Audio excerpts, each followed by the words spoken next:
আজকের দিনে ভূতেরা চারিদিকে ঘুরে বেড়ায়, আর যারা বাড়ি অন্ধকার করে রাখে সেখানেই তো ওরা ডেরা নেয়। তাই তো তোর মা প্রদীপ জ্বালিয়ে রাখছে। মা একেবারে কিছু জানে না। প্রদীপ জ্বালালে তো হবে কি করে? দুটো হ্যালোজেন লাইট জ্বালালেই তো হতো। তুই চুপ কর তো। ও বাবা, বাবা সত্যি সত্যি কি ভূত আছে? হ্যাঁ তো, সত্যি সত্যি ভূত আসে।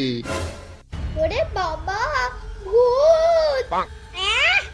হয়ে মরে যাচ্ছে।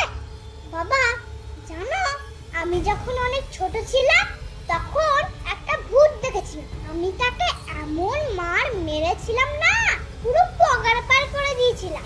দেখেছিস কিরম শক্তি আমার? তুই ভয় পাস না, আমি আছি তো।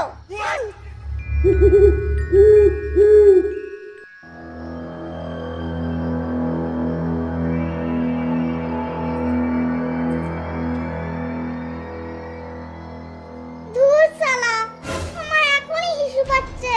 কেন? কাল সকালে পেলে হতো না? দিদি, দিদি, ও দিদি। কি রে, কি হয়েছে?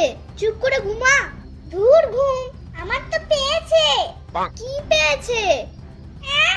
নাকা, বুঝতে পারছিস না?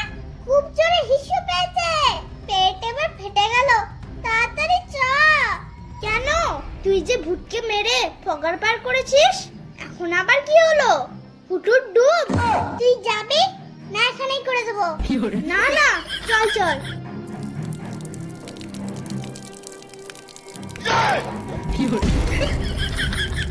দিলি তো খাটটাকে ভিজে। ও মা, দেখো ভাই আবার বিছানাতে হিসু করে দিয়েছে।